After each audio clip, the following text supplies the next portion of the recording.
ஆட்டிக்கிட்டே இருப்பேன். சரி சொல்லு. இது காலங்காத்தால சரி இன்னைக்கான டே விளாக் தான் பார்க்க போகிறோம். மணி இன்னும் அவ்வளோ ஆகல. நாங்கள் எழுந்து 1 hour தான் ஆகுது. நான் எழுந்து இவர் எழுந்து இல்லை.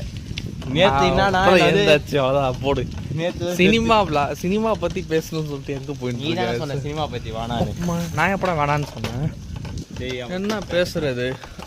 அப்போ எதை பற்றி பேச நீயே சொல்லு. நீ தான் சினிமாவில் அவ்வளோ இன்ட்ரெஸ்ட் இருக்கிறான். பெஸ்ட்டு வில்லன்ஸை பற்றி பேசுவோமா? வில்லன்னு சொன்னேனே. ஏன்னா சினிமாவில் வில்லன் இல்லைன்னா ஹீரோ இல்லை, வில்லன் இருந்தால் தான் ஹீரோக்கு மவுஸா? ஆமாம், வில்லன் வந்தால் தான் ஹீரோக்கு வேலையே. அப்போ தானே கதையை மூவ் ஆகும்.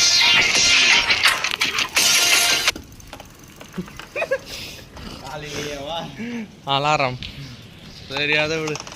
அதான் நமக்கு பெஸ்ட்டு வில்லன்னாலே ஃபஸ்ட்டு ஞாபகம் வருது தனி ஒருவனில் வர சித்தார்த் அபிமன்யுனா. என்ன ஒரு வில்லன் ஃபைட்டே இருக்காதுன்றனே.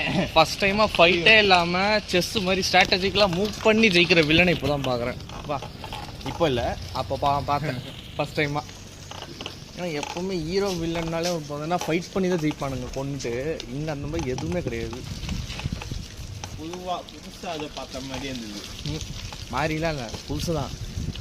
ஏன்னா நம்ம தமிழ் அதுவும் இந்தியன் ஃபிலிமில் பொறுத்தவரை எப்போவுமே வில்லனை அடித்து தான் கொள்வானுங்க. இங்கே எல்லோரும் அந்த டைலாக்லாம் கேட்டு, அதுவும் டோலிவுட் பாலிவுட்லாம் வந்துச்சுன்னு எனக்கு புதுசாக சிஎம்மாகவே இருந்தாலும் போய் ஹீரோ வந்து அங்கே போய் ஃபைட் பண்ணி தான் கொள்வாங்க. அது என்ன லாஜிக்னு நமக்கு ஒரு அளவும் புரியாது. எனக்கு தெரியும் என்ன லாஜிக்னு. என்ன திங்கிற ஃபுட்டு வரணும், சாப்பிட்ற பெட்டு வரலாம், பிளட்டு.